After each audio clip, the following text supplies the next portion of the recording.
সমাজের চোখে আমি হয়তো এক নিষ্ঠুর বাবা, কিন্তু আমার কাছে আমি শ্রেষ্ঠ।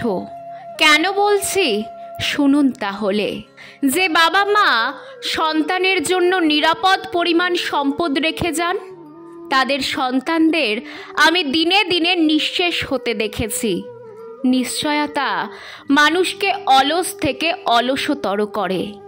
আপনি ভাবছেন আপনার রেখে যাওয়া অর্থ আপনার সন্তানকে নিরাপদ আগামী দেবে। ভুল। আপনার অর্থ আপনার 5 বছরের বাচ্চাকে দামি খেলনা দাবি করার মানসিকতা দেবে।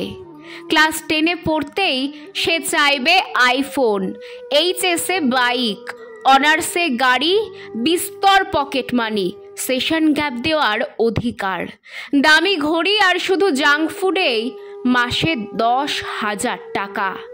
আপনি না দিলে সে বিরক্ত হবে, আপনাকে কৃপণ আর সন্তানের ইমোশনের গুরুত্ব না দেওয়া হার্টলেস বাবা মা মনে করবে। আমি বিশ্বাস করি পৃথিবীটা পরকালের মতোই হওয়া উচিত। যার যার পাপ পুণ্যের মতোই যার যার অর্থ পরিশ্রমের প্রাপ্তি হওয়া উচিত। আপনার কিছু স্বপ্ন ছিল। আপনি কলেজে পড়ার সময় ভেবেছিলেন 2 মেয়ের পড়াশোনার খরচ চালাবেন, আমেরিকা না হোক অন্তত নেপাল ঘুরে আসবেন। সেই স্বপ্ন আপনি ভুলে গেছেন সন্তানের নিশ্চিত ভবিষ্যতের ভাবনায়। আপনার এই ত্যাগ সন্তানের কাছে শুধুই দায়িত্ব পালন।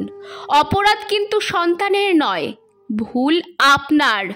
আপনি তাকে জানিয়েছেন যা আমার তার সবই তোমার, কিন্তু আমি তা করিনি, করব না। যা আমার তা শুধুই আমার। আমার মৃত্যুর পর তারা পেলেও পেতে পারে, আবার নাও পেতে পারে। আমার যদি কঠিন কোনো অসুখ হয়, আমি ওয়ার্ল্ড ক্লাস ট্রিটমেন্ট নেব, সমস্ত প্রপার্টি বিক্রি করে। মাত্র 5 দিন বেশি বেঁচে থাকার জন্য হলেও এটা আমি করব।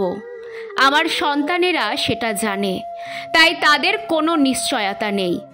তাই তারা সারভাইভ করা শিখেছে, আমি শিখিয়েছি। আমি শুধু তাদের পড়া আর চিকিৎসা নিয়ে কোনো প্রকার কার্পণ্য করিনি, করব না। বাবা হিসেবে, একজন মানুষ হিসেবে অন্য একজন মানুষ যাকে আমি এ ধরনীতে এনেছি তার প্রতি আমার এটুকুই দায়িত্ব।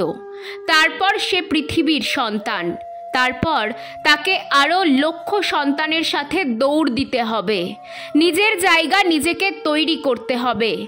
যদি পারে সে তবেই জীবনের আনন্দ জানবে। আমার রেখে যাওয়া অর্থ দিয়ে সুখে থাকা আর অন্যের আন্ডারওয়্যার পরে ইজ্জত ঢাকা একই জিনিস।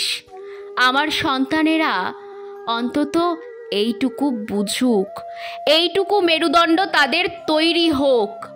সত্যি যদি সন্তানের ভালো চান, তবে তাকে বুঝতে দিন সে একজন পূর্ণ মানুষ, তার দায়িত্ব তার। সন্তানকে আন্তরিকতা শেখান, অর্থ নয়।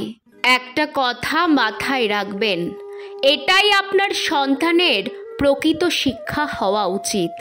যদি এমন শিক্ষা আপনার সন্তানকে দিতে পারেন, তাহলে আপনার যদি 10 বিঘা জমি থাকে, আপনার সন্তানের সেটা 12 বিঘা হবে। আপনারটুকু না নিয়েই হবে।